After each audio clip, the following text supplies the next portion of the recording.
Network. If it's tech, it's here. Listen at www.techpodcasts.com. Welcome to... This is Tech Webcast. Computers, gadgets, and other geeky stuff. It's awesome. And it's from the future. Follow us at twitter.com/techwebcast And On Facebook and check techwebcast.info for info. Tech Webcast. Turn on, tune in, drop on.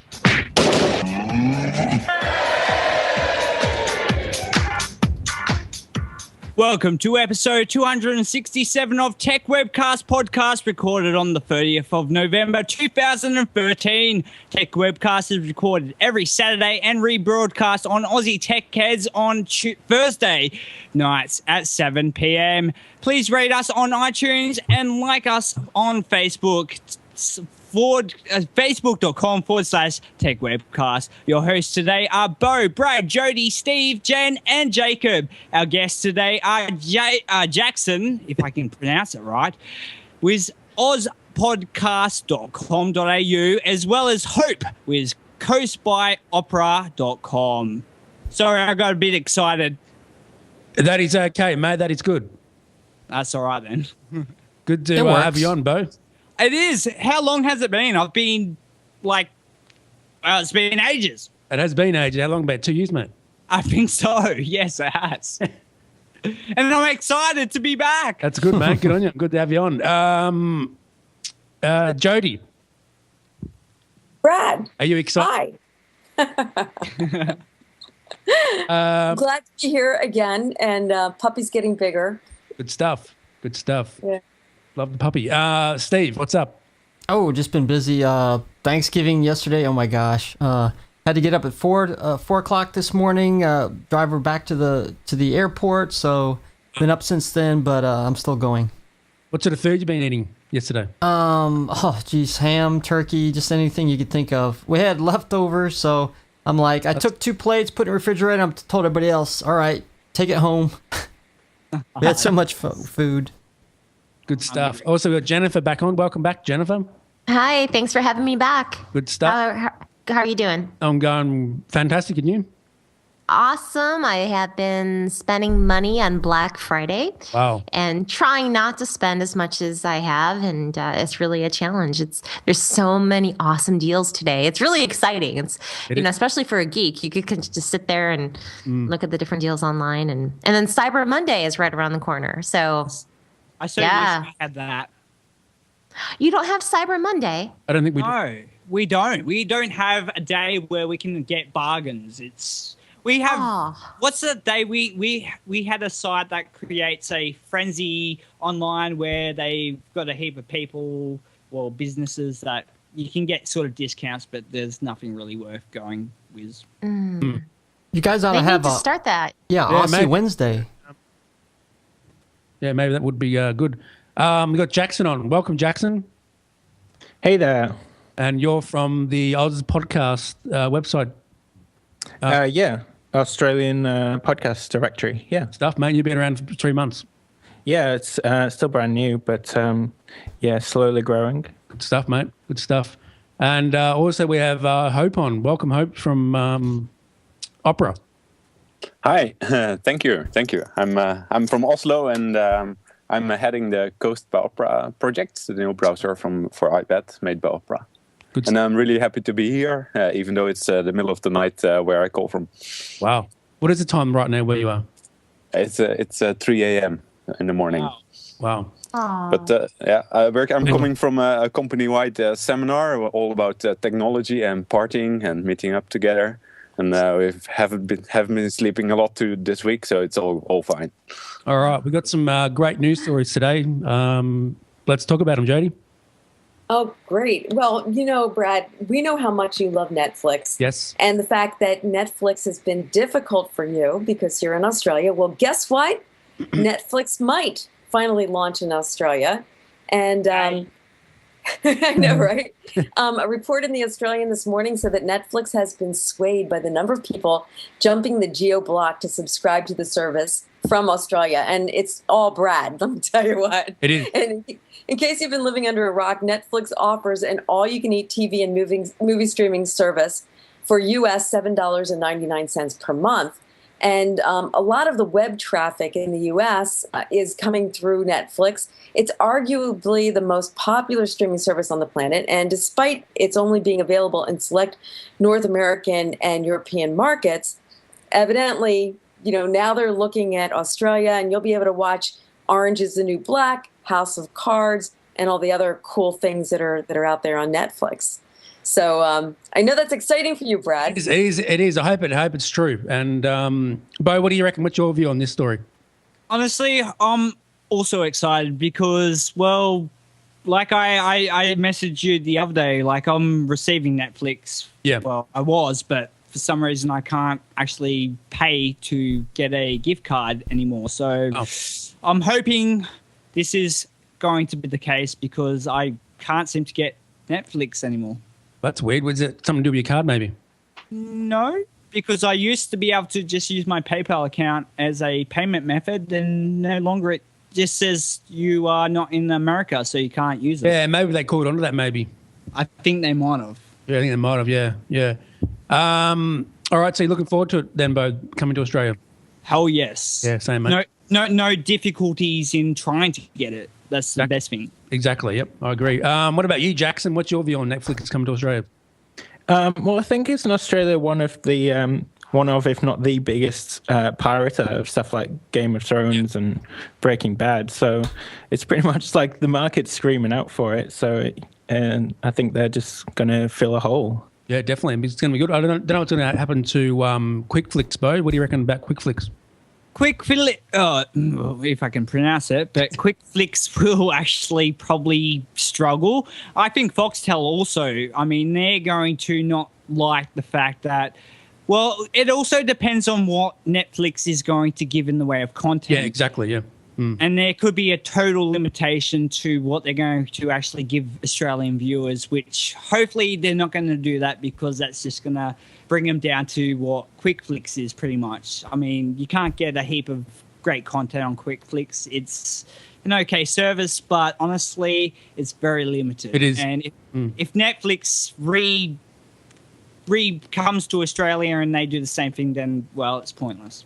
Exactly. What about you, Steve? What's your view on this? Well, I think it's great for people in Australia. They be able to get the content from Netflix. Obviously, one of the biggest streaming services. Now, I used to have Netflix, and it's a slight complaint. It's not real big, but it seems to take them too long to get recent shows on there. Sometimes they're like several seasons behind. Like me, if I miss a show, I'd like to be able to go, maybe the next day and go watch it or something like that, but obviously you can't. But besides that, I've actually discovered some new shows. Well, they're old now, that only perhaps lasted a couple of seasons, but it was well worth it. Okay. All right, good stuff. What about you, Hope? What's your view on this story? I think it's great. I'm a big fan of Netflix. I've been using it since it landed in Norway, and it's I think it's one of those great revolutions in technology that we've seen that really changed the way that people watch television, that watch online content, and it's one of those things that really inspired us to do Coast to look at changing people's view on technology and the way we interact with it. Definitely. What about you, Jennifer? Well, I'm a huge Netflix fan, and I'm very happy to see that you guys might be getting it in Australia. I am actually quite curious how you access it now. Can you access it when it's on your Xbox or Apple TV, or do you have to go through your browser? We use a VPN. I use a VPN. I'm sure Bo does the same thing. I use a VPN. I just put the DNS address into my phone or Apple TV, and then I go. Yeah, okay. I'm pretty much the same. I've got a DNS server that's actually better than with VPN. That's the reason I try to avoid VPN, because with your traditional VPN, you're going to be tunneling your data through their network, so it's going to slow down your internet. but the current thing I've got in place is just using DNS. Like you use their server, which you have an account, and they tunnel the actual traffic to where it should be, and yeah, it works as well. Cool. Well, good. At least they're seeing that people are doing that, and they need to make a change and come your way. And hopefully, like Bo said, that they will not limit the content. So let's cross our fingers. Yeah, I hope not. I hope they don't do that. Yeah.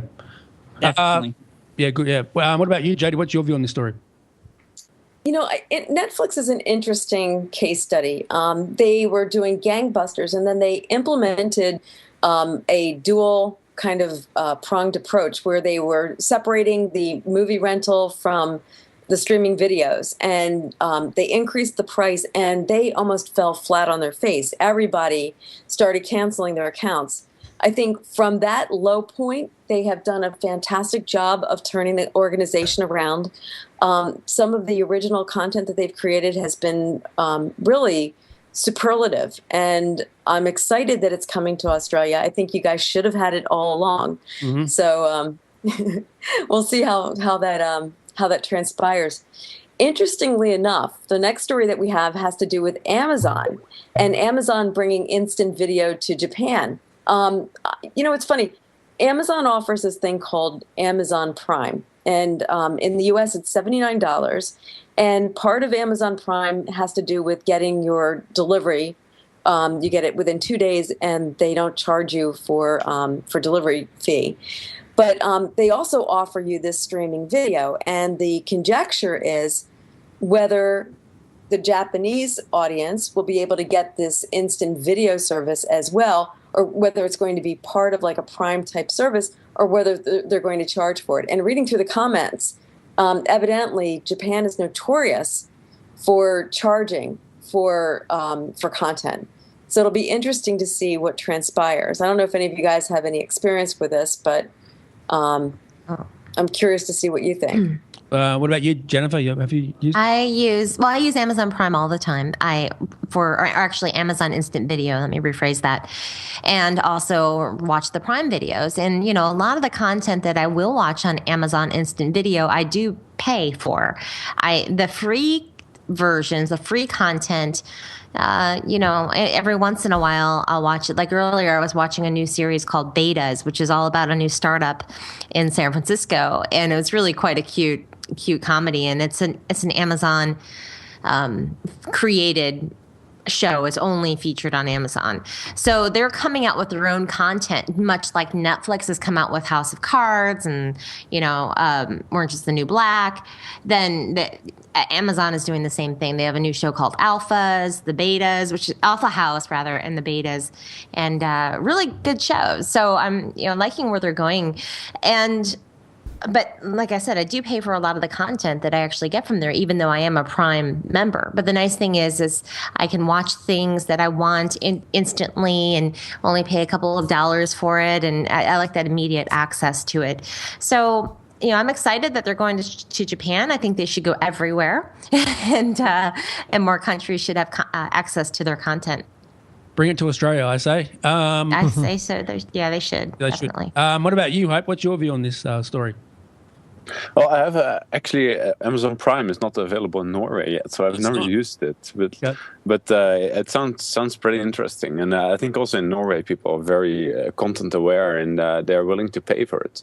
So I think such a service could actually work quite well here. Good stuff. What about you, Jackson? What do you recommend? Is Jack? Is he still there? No. Hello. We'll go to Bo. Bo, what do you reckon about this story? Honestly, I'm just surprised. Why is Japan? I mean, we're in the same area. Why are they getting it before us? Honestly, come on. Yeah, I know what you mean, mate. Yep. I mean, it sounds great. From what I can read and what I've heard, bring it to Australia. Japan don't need it. We do first. Agree. Okay, Jackson, you there, mate?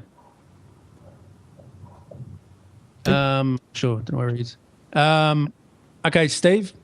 Well, going what he said, why Australia doesn't get it first, I think that, of course, living in Japan for a while, for 2 years as well, is that they're pretty crazy over content, Western shows and things like that. So they're, like I said, I think they're, very adamant about getting this content in. So, I don't know about, of course, so is Australia as well. I don't know if it's due to population as well. That might make a difference as well. Also, Japan do have fiber too, so we don't really have a great data structure in our home country, do we, Brad? No, we don't. No. And we were going to get fiber to the home, and it's all changed recently, hasn't it? It has indeed, yes. So there goes that. That's probably why. Yes, exactly. Are you there, Jackson? Yes, I am here. Sorry, I'm just struggling with my settings a bit. Oh, you're right, mate. You're right, buddy. Have you got an opinion on that story? What Jody spoke about? No, I don't think I do. No. All right, mate. It's all good. Okay, Jody. Next story. Yeah, and just, as we're talking about different services and almost like kind of clone services and copycat services, evidently there are rumors now of a YouTube-based music service. Ta-da! And that just got some credibility because there was an Android police teardown of the Android app's most recent code. And there were references that were found about a music pass that would let subscribers listen to millions of songs ad-free, even with the app running in the background. And ostensibly, they can also pin content to their device for offline listening, although it appears that the content would expire if the device stays offline for too long. Obviously, this is all rumor. There's no guarantee that it's actually going to happen, but it sounds very, very similar to something that Apple did recently. Just curious what you guys think. Bo, what do you think? Well, to be honest, you can just honestly, there's heaps of music videos of artists today, and there's ways of just downloading it. So isn't that sort of the same thing? Like, you can re-encode the YouTube videos to MP3s. Well, I think, music has changed as far as it used to be downloading, but now it's streaming. There's been a big transition away from downloading to streaming, which I think, which it is nowadays. And I've been looking at that trend as well. Fair enough. Yep. All right. Jennifer, do you have a view? Yeah, I do. I'd say great if they want to get into some of the action with music. That's wonderful. I know a lot of people, when you're trying to find a song, they quickly go and search for it online and it pops up with a YouTube video, right? And I know people that actually listen to songs and music through YouTube. So I think that's natural. I kind of would like it if they would even do just an audio only and just be able to have people upload audio and not have the video on there as well. I kind of like that. So that way you could have Tech Webcast on there with just an audio feed, right? Yep. So, fantastic. Yeah. That'd be good. Yeah. What about you, Hope? What's your view on this? I think it's pretty cool. It's I see a lot of people around me that just search for YouTube videos just for the music, and so it will be pretty popular. But what I would really miss is sort of this discover feature that you have in Spotify, where you can really easily discover new music based on what you've been listening to before. And that's a really important part of the online streaming experience, and that really has enhanced my music. Online music life. So I think it would be cool if they had something like that in the future as well. All right, Jackson, do you have a view on that story? I've kind of got mixed feelings about something like that because I'm not a huge fan of YouTube. I think it's great for the consumer, but then I think YouTube's sort of model is I think they should be fixing other stuff on the website, especially for creators first. And I think it's going to cause it's just sort of complicating YouTube even further. Yeah, maybe they should make a whole new website to do with audio. Maybe. Yeah, something like that would be good. Honestly, sorry, I'm just going to add. Honestly, I don't see any point YouTube doing this because haven't we got the other streaming? Yeah, we do. Yeah, we got Spotify and Google Music and sort of. Why do we need more? I don't know. Well, I think the problem with YouTube doing it is because people go to YouTube to be visually videos. stimulated with moving pictures along with audio, but how are they going to transition into music? Because normally, you listen to it unless it's music videos. So I'm kind of wondering how they're going to really transition into that versus streaming music other ways. Yeah, all right. We'll see what happens. Okay, Jody, next story. More interesting stories about what's going on with the Google Play Store, and your favorite device and mine, Chromecast, is now hopefully going to be able to highlight and stream some Chromecast-friendly Android apps. One of the things I think that's been a deficit for Chromecast is that there haven't been a whole lot of things that it can do, and evidently Chromecast, Google and Chrome have recently posted a Chromecast section in Google Play. So if you're browsing on your Android device, you can go over to this one section. And although it's a little thin right now, you can see HBO Go, Hulu Plus, Netflix, Pandora. Apparently they're looking at adding to it and making it more robust, which I think would make the Chromecast a lot more robust as it is as a device. I still love my Apple TV, but the Chromecast is a nice, inexpensive way of streaming video. And I know, Jennifer, you're a real proponent of the Chromecast. I'm just curious what you think about this. I am a huge Chromecast fan, and really am happy that they have decided to dedicate a section in Google Play for Chromecast friendly apps.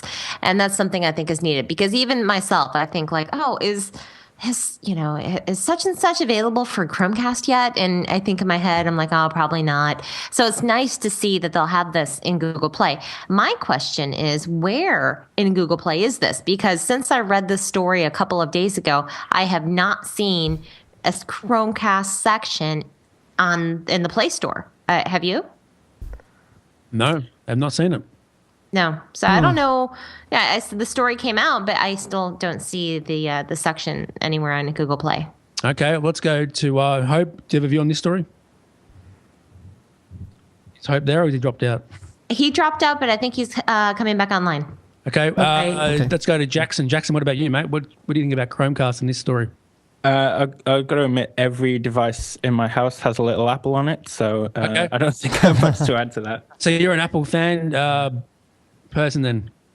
Well, I'm not a fan, but it's sort of once you get one thing, then you sort of trapped in that loop. I know what you mean, mate. I know. I totally understand. Yep, I'm the same way. Bo, what about you? Well, I've actually had no experience with Chromecast, but I have got a personal Android media center. It's the Minix Neo X5, which is just Android on the device. It's like having a tablet, but without the touchscreen. It just plugs in by HDMI. But the Chromecast sounds interesting, and the apps that you can get for it, well, that's a good step. If it's by Google, it should work, because obviously it's a customized version of Android. It is. I've got one at home, and I love it. I use it, sometimes, but not all the time. But works fantastic. Yeah. Okay. So what else, Jody? Well, I love this. We've talked about Google Glass. We've talked about wearable computers, and evidently the ears are now following the eyes in the $1.84 billion wearable computer boom. So we're talking about wearable computers for the ears, so you can listen to it. Google's going after eyes. Samsung went for the wrist with the Galaxy Gear. iRiver is seeking to connect another body part, the ear. Last month, iRiver released a headset in the U.S. with a tic-tac-sized sensor that shines light into the ear to track a user's heart rate, distance, and speed traveled, calories burned. Another startup called Luxi sells an ear-mounted camera, and other ear-based devices have been patented by the likes of Intel and Samsung, or they're being developed by researchers at Massachusetts Institute of Technology and Keio University. Voice is the most common way to communicate. Wearable computers will have strong growth based on ear insert ability. Kind of interesting. I'm not sure where they're going with this. I mean, whether it's going to be eyes. I know that we talked about when you're using Google Glass, it's weird because you're talking to the person and their focus they're not looking in your eye anymore. They're kind of looking at this little screen.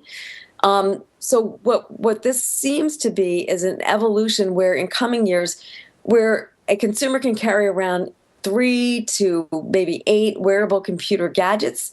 So you have your phone, your tablet, your laptop, you have your wearables, your arm, your eyes, your ear.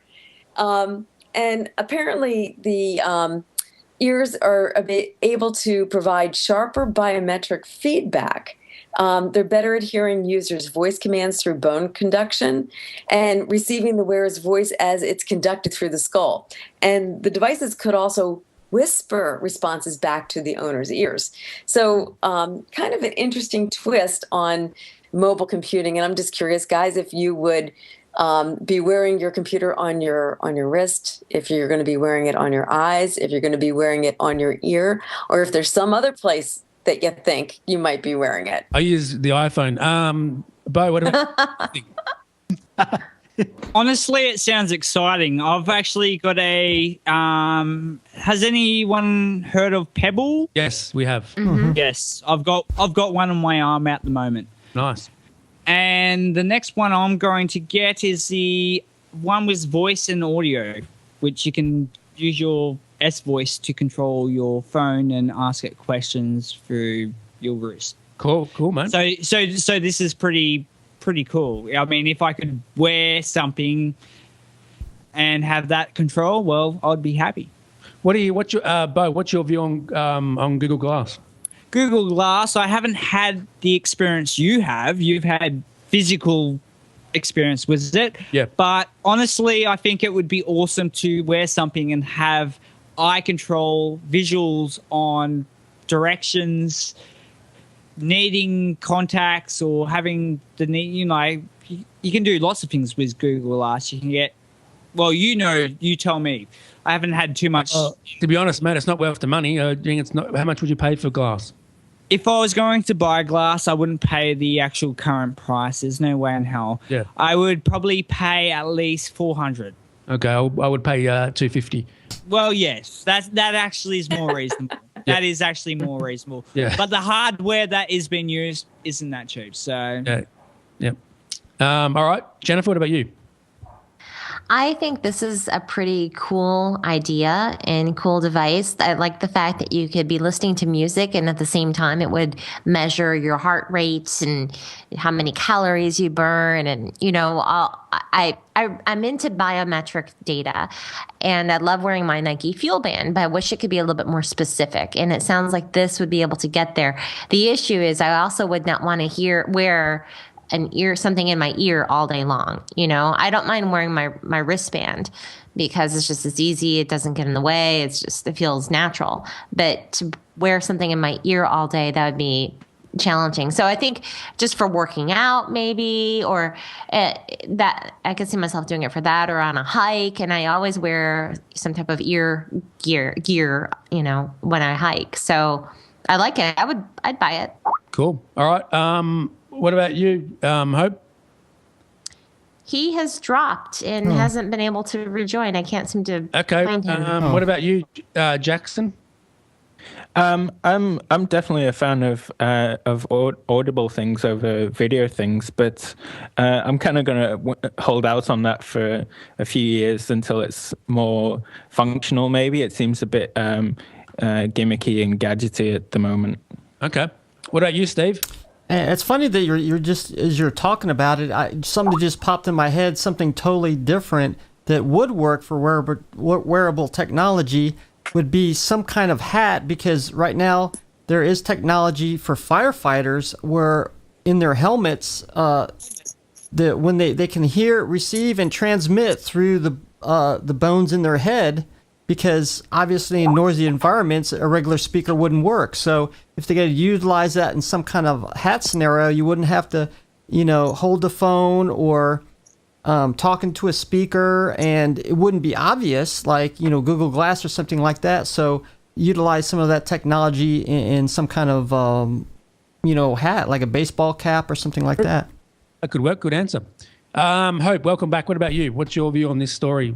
Google Glass and stuff. I think it's really exciting. I missed it a little bit because I actually got a connection problem. Right. But we've been trying to use Google Glass in the office a bit, and I think it gives a peek into the future, and I'm looking really forward to see more wearable devices and more augmented reality getting into our daily lives. Good stuff. All right, Jody, next story. Yeah, this one kind of is a little bit disconcerting, actually. Recently, I don't know if you guys had this happen to you as well, but an update to the Facebook Messenger app, and it asks you to agree to terms of service that allow them, the social networking giant, Facebook, to use the microphone on your device to record audio at any time without your permission. It's kind of, how you just kind of click and say, yes, fine, whatever. Well, apparently, not only is it asking to record the audio, it also allows the app to take pictures and videos with the camera without asking for your confirmation. It can read your contact information without asking for your permission. I mean, it's pretty onerous. Wow. And it can read your phone call log, read data about contacts stored in your phone, including the frequency with which you've called, emailed, or communicated with, what ways you've communicated with others. And this is for the apps on both Apple and Android. And the vast majority of people, like myself, you agree to the terms without even reading them. Cell phone users are agreeing to let Facebook monitor them 24/7 and greenlighting the kind of open-ended wiretap that would make even the NSA go crazy. So, I'm a little bit horrified by this. I'm removing Facebook as of right of now from my phone. I'm scared. Yeah, but it's one of those things. I mean, I know that it asked about using the microphone. I'm thinking, well, of course it has to use the microphone. Exactly. Yeah. Well, it's still an open access to them using it whenever they want, if they want to. Yeah. Interesting. All right. Steve, what's your view on this story? I do have a view now. You need to read it very carefully when you read terms of service, because I know this issue came up before. I'll give you an example with iBook Author is a free software application where you can write your own books and upload them to the iTunes store, and you can even give out free versions. And supposedly, the way it was written, people were thinking that somehow Apple would gain intellectual property rights to what you write and put in their store, which wasn't the case. And even Apple rewrote it just to be more clear on the situation. So I would probably be very careful and read all through because sometimes these terms of service is not very user friendly. So you might, of course, you probably do want to decode it and make sure you understand what the terms of service really are. All right, Jennifer, what about you? Yeah, that's kind of scary and a little bit disheartening too. We're very trusting. I think just as humans, we're inherently trusting, and you want to trust companies like Facebook, right? But it's really hard. I mean, it's really, I don't know. I'm disappointed in them. I think they could go a different route and take the high road and not try to, and maybe they're not doing anything malicious with this, but just the fact that our privacy is being invaded is not very good. Now, for me, for example, I don't know if you guys did this, but when it did ask us recently with the new Messenger app, if we wanted to let it use our phone for SMS within the Messenger app, I did say no to that. I did not want to use Messenger for my SMS. But with Google, for Hangouts, I said yes. So I don't know. I think I trust Google more than I trust Facebook, I guess. I don't know. But yeah. I agree with that. I do agree with that. Yeah. I did the same thing. Really? Yeah. Great minds. Yeah. All right. What about you, Hope? Well, I think what we'll see in the future is that the technology will get access to all these very privacy sensitive data automatically, and it just becomes very natural. But what is really important is what you just highlighted: is do you trust these companies actually to respect your privacy? And I think for Facebook, they don't have a really good reputation in that regard. So yeah, it's a bit scary for Facebook. Yeah. All right, Jackson, do you have a view on this story? Yeah, well, I try and give Facebook as little data about me as possible. Yeah. And maybe it's a bit naive, but is Facebook really big enough to actually do anything with that amount of data if they start listening to people's phone calls? Because that's going to be a lot of data. Interesting. Jody, what do you think about that? Facebook has been in the business of data mining. Much as it appears to be a social network, the reality is that they collect a heck of a lot of information about us. And we opt into it with signing that we like this movie or we like this group, and we share all of our interests and what school we went to. And it's amazing how much information they have about us. And this is just adding to the, it's very compelling because everybody else is there and you feel like it's a community. What scares me, frankly, are the younger generations where, I think older people have a little bit more savvy in terms of what should be shared and what shouldn't be shared. I think younger people, they think everything is open and they don't realize, the jeopardy they could potentially be putting themselves in. So it's scary, and I hope that the trend stops. I hope and pray that at some point, we decide that we don't want to be sharing our information like this. And I hope it happens before something really bad happens. Yeah, definitely. Because I chat with Jennifer on Facebook using voice chat and stuff, and it's I don't want them listening to. That we should be really careful, Brad, because we say some real private, horrible things about everyone here on the. I'm joking. I'm teasing. Yeah, that's funny. And that's how rumors get started. Well, I think it's like these companies. That offer either free services or social networking, whatever. They have to make their money somehow. So. So data mining is one thing. Now, of course, I don't know if they sell it or use it for advertising. So, of course, you not necessarily get something for nothing. It gets paid somehow. So people should realize that as well. So I'm guessing they're trying to figure out a way.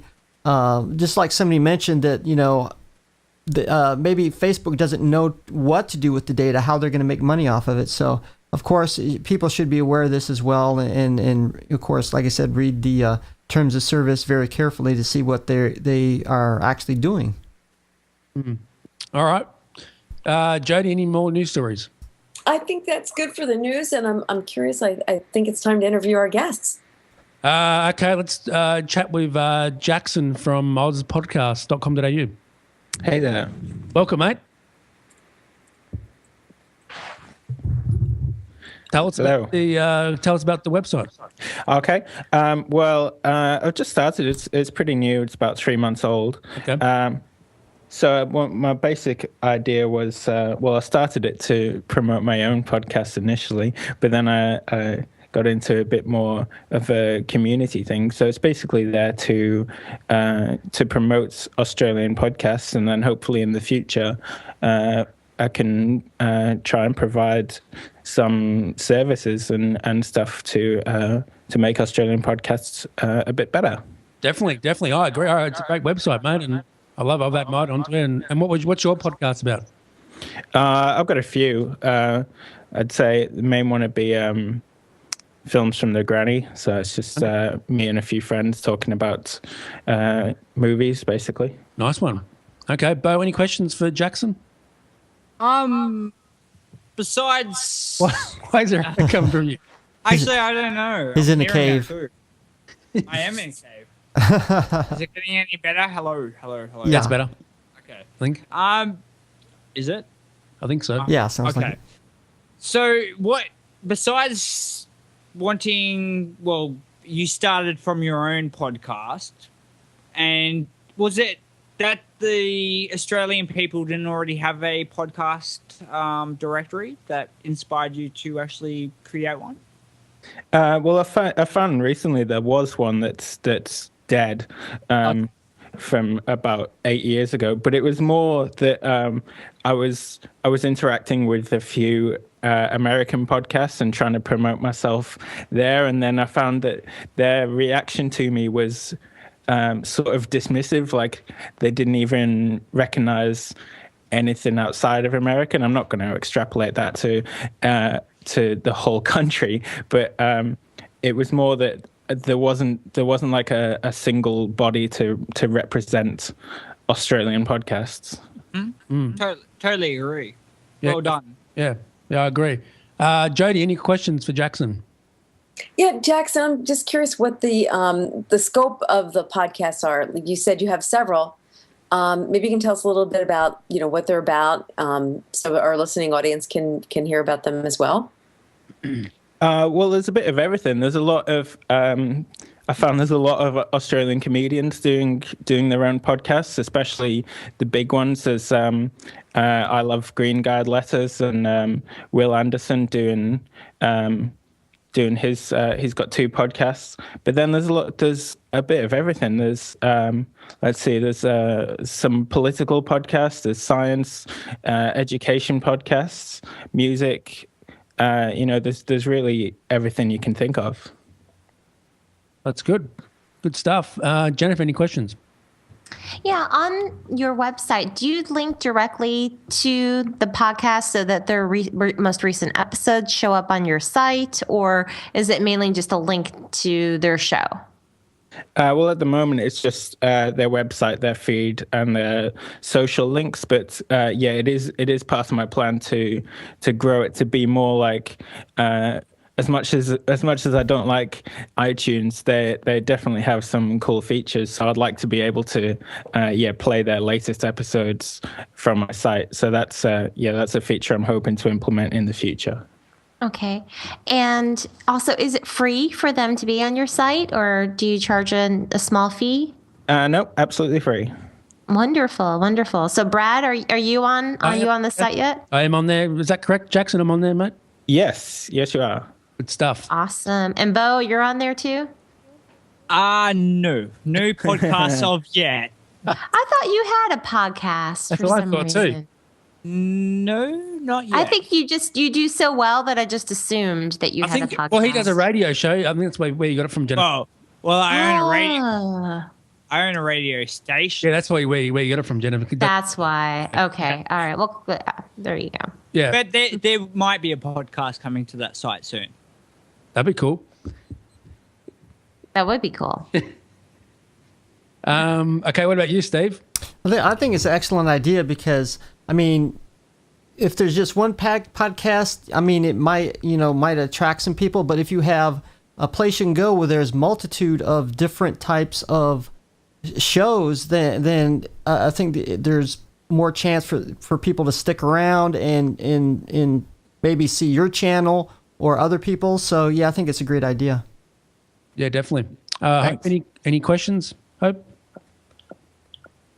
No, I think it's really great. It's I haven't really visited the site yet, but it sounds very interesting. That's good, mate. Do you listen to many podcasts at all? I listen to them now and then. It's like it's mostly I discover them through Twitter or to other social media and see if there's any interesting tech topics, and I listen to them in the evening. That's good. Okay, so Jackson, what's next with the website, mate? What's going to happen in the future?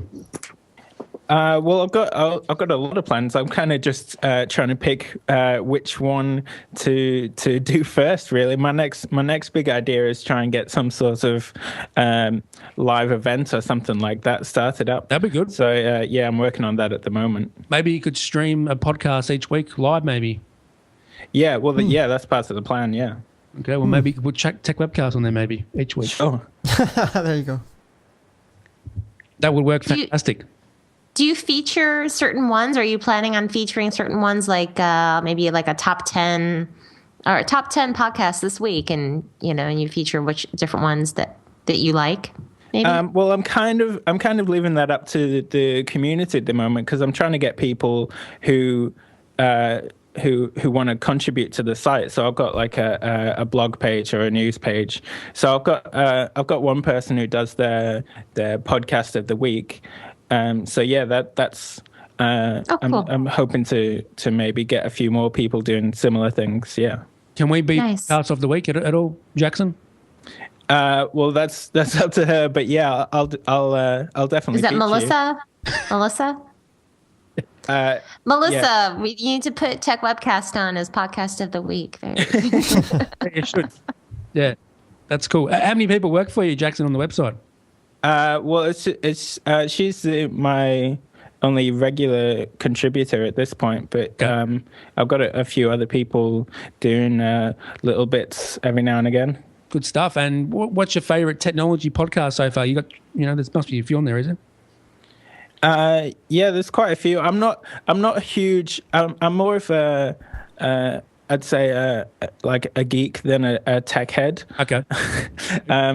But yeah, so I don't listen to that many, but yeah, Tech Webcast is pretty great. Fantastic, mate. And that's good. Thanks for the feedback. How does people submit a podcast? Yay. Yeah. I think the URL, so it's ozpodcasts.com.au. Okay. And then it just / I think it's submit an Ozpod. Okay. So yeah. Pretty easy to do. You just put the URL in and away you go, and they email you and stuff. And yeah, it's pretty simple. There's just 3 steps, like categories, URLs, stuff like that, and then a picture. What's your favorite podcast on there at the moment? Name one. It's a pretty well. There's a good one I mentioned before. I Love Green Guard Letters, having a live show tonight. That's cool. That's going to be pretty good. Yeah, that's the one I was listening to this morning. Good stuff. All right. Where can they get hold of you if they want they want to email you and stuff? Well, I'm at Oz Podcasts on Twitter or info@ozpodcasts.com.au. Okay. But Twitter's my main connection point, really. Yeah. Follow him on Twitter for sure. Bo, what's your view on this website? What do you think? The layout looks good. I think there's a heap of potential. Australia, so far, I didn't actually realise you existed until today's podcast. Well, today, but no offence. But now I know, and actually I think that's great because I don't think we've got enough local directories, especially in podcasting, that people who are local, who can actually put their content on there and be found. It's great. Yeah, definitely for sure. Okay, well that's good. Hang around, Jackson, and we'll speak to you more soon, mate. Sounds good. Jennifer, you got a new TiVo. I did get a new TiVo. The TiVo Romeo. Can we speak about that for a minute? Sure. So, I did upgrade from my other one. I did have a TiVo Series 4 before. So it wasn't a huge upgrade. However, it is a lot faster and accessing the content is pretty just awesome. It's, cool. I really like it a lot. It's a 500 gigabyte hard drive. So not the largest, but also that's enough for me. It has 4 tuners. So I'm able to record everything that I need. And I really like it. So have you recorded 4 shows yet at one time? Maybe 3, but no, I haven't encountered 4 yet. Okay. Yeah. All right. Joe, do you have a view on TiVo? Do you use TiVo or not? No, I don't. And only because I have Netflix, I've got Amazon Prime, I've got Comcast, I've got On Demand. So far there's been no reason for me to need to record. So okay. Yeah, because all the services are instant for you. Yeah. Yeah. I love TiVo. Bo, do you love TiVo?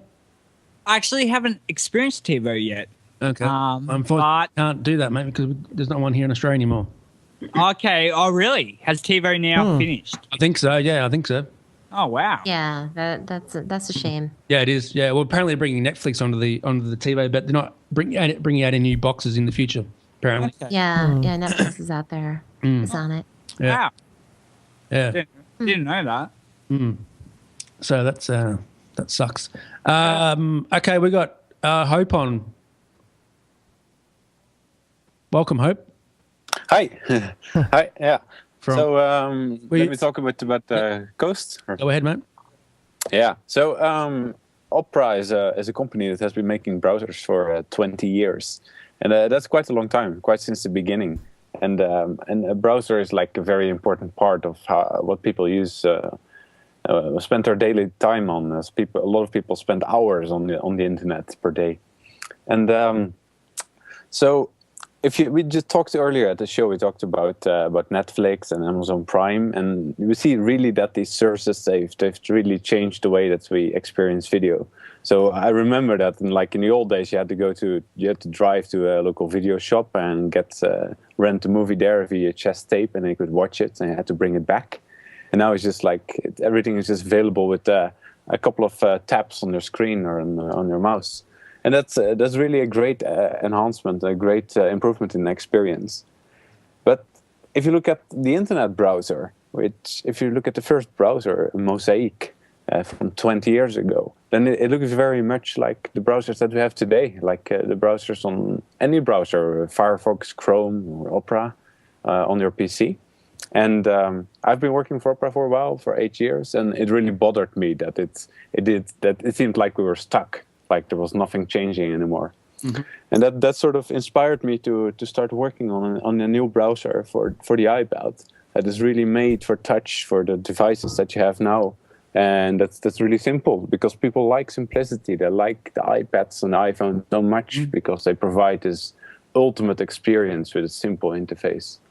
And it's really designed for the internet as it is now, because the internet are not simple text documents anymore. They're really advanced sites. And if you take a look at Google Maps, the site, it's really an interactive application and not just a page anymore.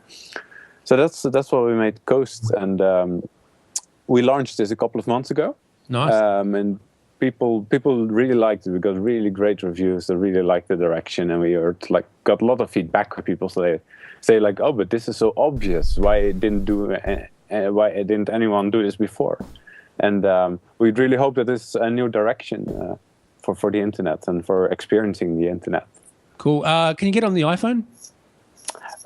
We don't have it for the iPhone currently. We launched it for the iPad, and the reason is that we really want to focus on giving this ultimate experience. Yeah. So you see, there's lots of browsers like Chrome that try to be like a Swiss Army knife and try to do everything, but in the end you compromise on a lot of things. And so we wanted to really focus on one experience and make that really well. And if you open the application and use it, you can really feel that. It's really touch focus, multi-touch. You can use multiple fingers, and it uses all the screen estate that is there. Nice one. So that's right, folks. Yeah. All right, Jody, any questions for Hope? Well, actually, I was going to ask about the iPhone as well, because I tried to find it for my iPhone and it wasn't there. But I'm curious, because Opera, like you said, it's been around forever, and yet there's so many people that don't know that you're still here and what you're doing.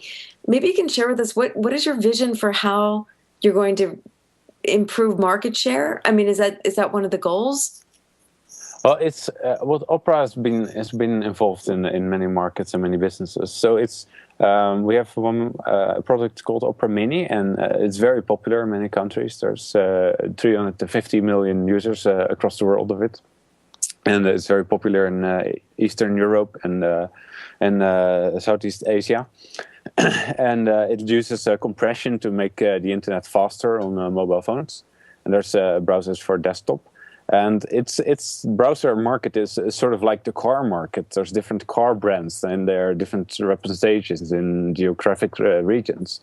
And so that's Opera is very popular in certain regions and is less known in other regions. And like, for instance, in Australia, where there's not that many people using Opera yet. But with Coast by Opera, we really try to address a new market and try to push the internet forward. So we want to provide a better experience for the user and show that the internet can actually evolve. It's not a static technology. It's something that needs to evolve. Mm-hmm. Interesting. Yep. Okay, Jennifer, any questions? Yes, definitely. First, I want to say it is a beautiful app. I installed it on my iPad, and it's really simple and clean and uses the entire screen, and there's not a huge menu bar on there and any junk to get in the way.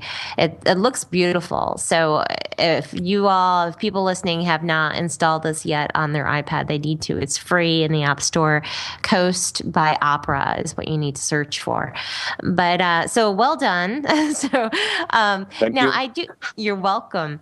I do have a question. When you are in the app and you are reading the info about the web page that you have open, and you tap safety, and it shows you 3 different items, which I think is really different. Very cool. It shows you a safety report, and the first one is encryption. It shows if whether or not your information is protected on this website. The second one is reputation, and whether or not the site has a decent reputation. And the third is trust level.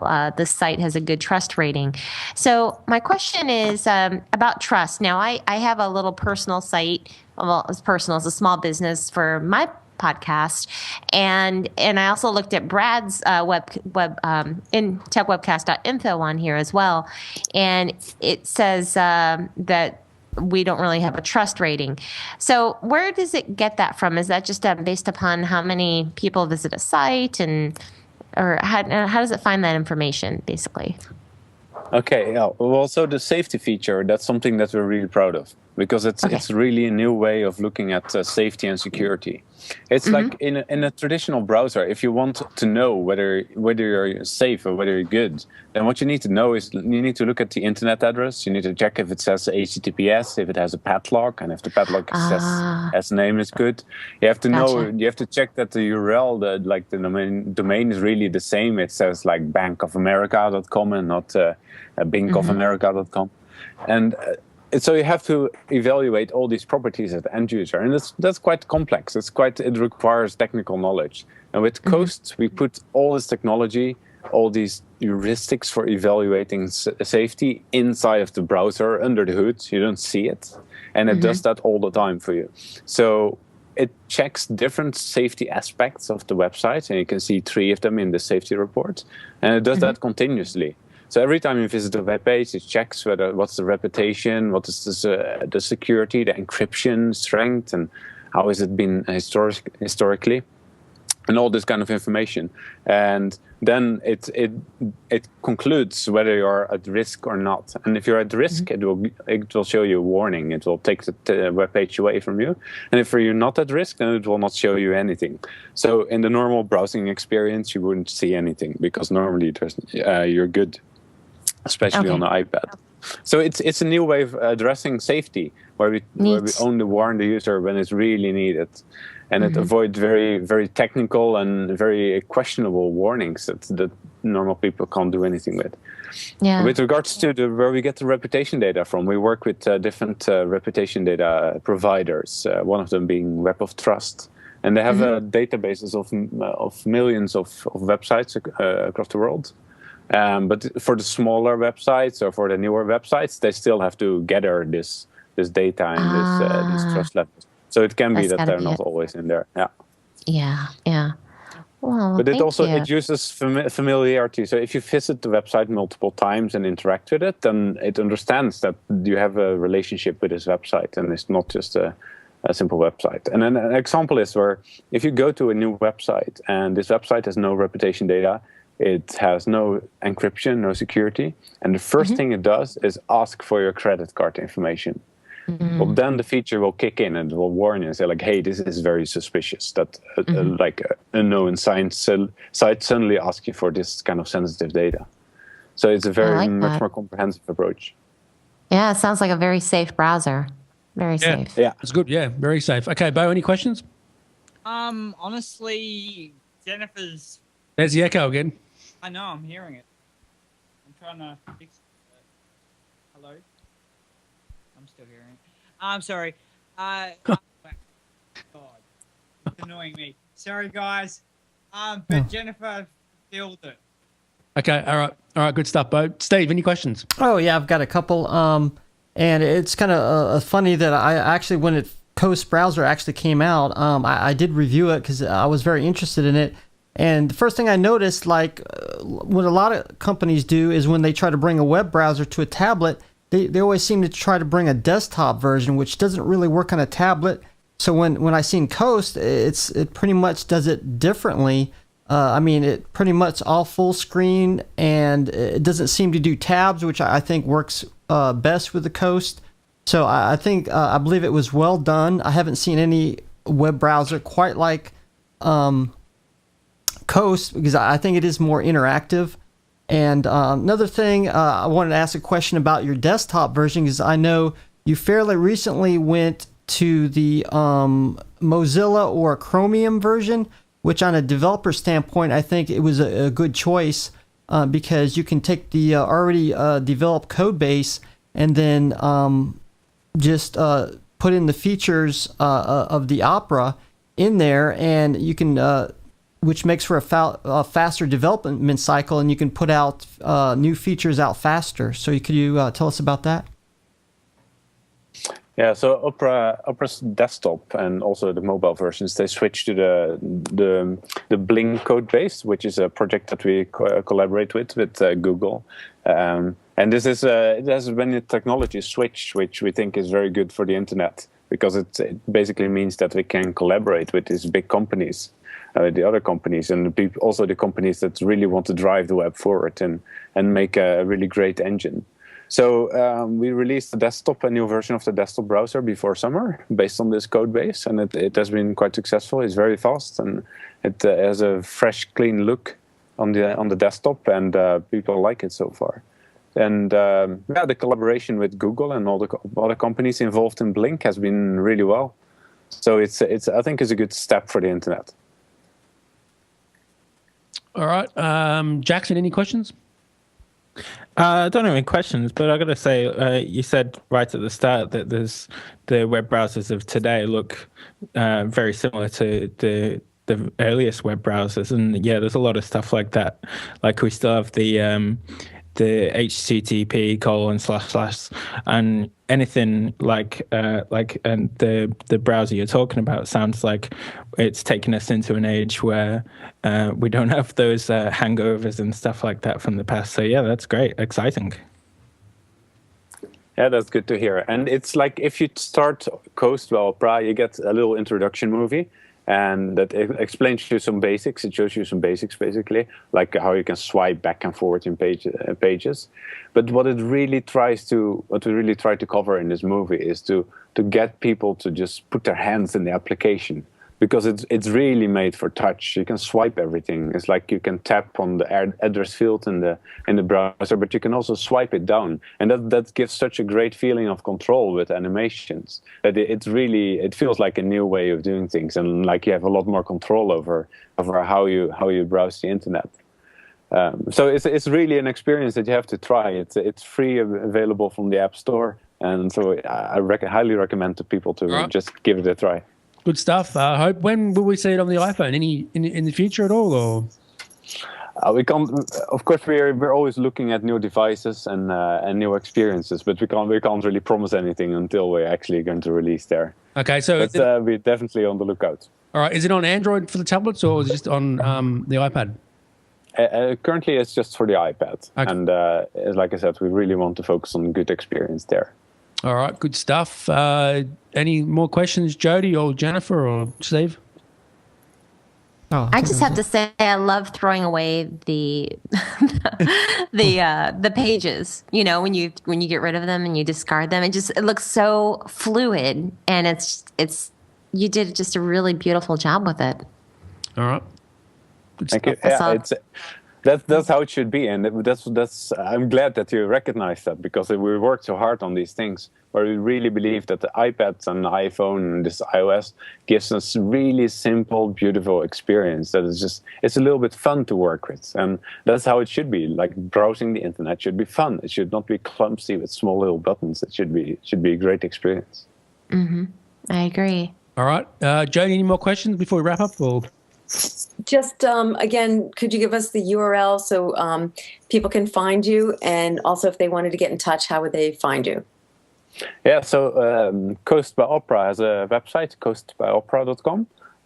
There's a lot of information there. Also how you can contact us. And we have a Twitter account, Coast by Opera, called Coast by Opera, and you can just give us a ping there and we'll respond. All right. Excellent. Good stuff. Jody, what's your final thoughts on the show and your Twitter username and stuff? The show is never final. It lives on and on. It does. It does indeed. Through podcasts and everything. Great show, guys, and it's always fun to do these, and wonderful to meet you both Hope and also Bo, and it's all good stuff. Yeah. And Jackson. Yeah. You can find me on Twitter as Sunswept. You can find me most of the normal places as either Jody Rains or as Webmarcom. My website is webmarcom.net. Okay, and when's your podcast coming back, Jody? Ready to go, Brad. It's just a function of figuring out what day, like picking a day and being consistent with recording it. Okay. So sweet. Okay, Jennifer, what's your final view on this show and your links? Okay, I thought the show was fantastic. Wonderful guest and great news stories. So thank you for having me on. And as far as my links go, you can find me personally at jenniferruggiero.com. And then I'll plug my podcast as well, getnerdywithit.com. And all my links, though, my personal links are on jenniferruggiero.com. My Google+, Twitter, Facebook, whatever, LinkedIn. And who's your next guest going to be on next? Actually, Steve from the show today is going to be my next guest. Yay. And and then I'm working to see if I can get the Everpost guy on. I don't know if you've checked out Everpost, but it's kind of like a news curated site, and they did a nice job with it. So I'm going to try to see if I can get them on. That's cool. Good stuff. You can get me on Twitter at Brad Olsen at Tech Webcast. Bo, what's your final view on this show, mate, and your social links, mate? Thank you. Can you hear me? Yeah, you got to go again, mate. I've turned it down a bit, so I'm hoping the echo is there. Wow. It's been a pleasure being here, and thanks to everyone having me.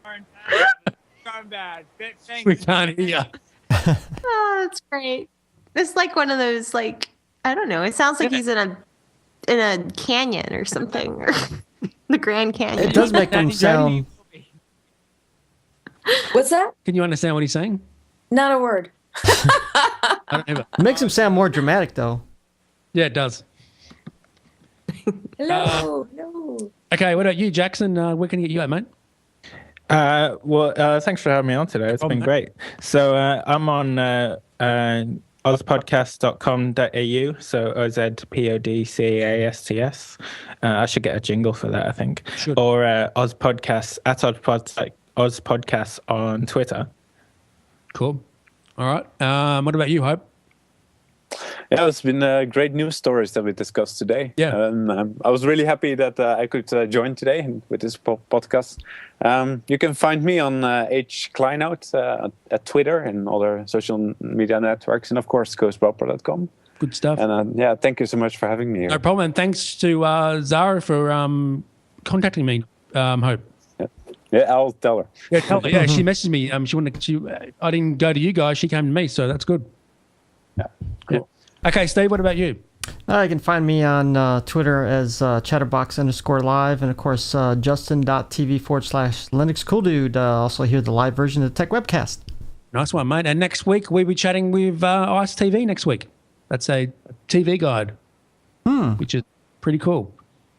You can check them out at icetv.com.au. That's it, Jennifer and Jody. Thanks for being on, guys. Thank you. You're all great.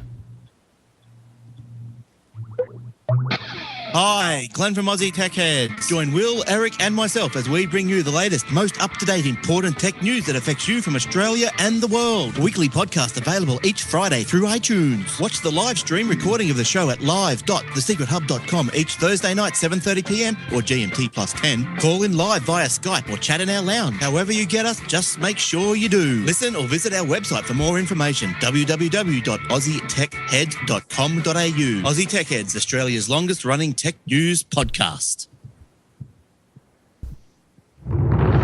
Well, that's it for Tech Webcast this week.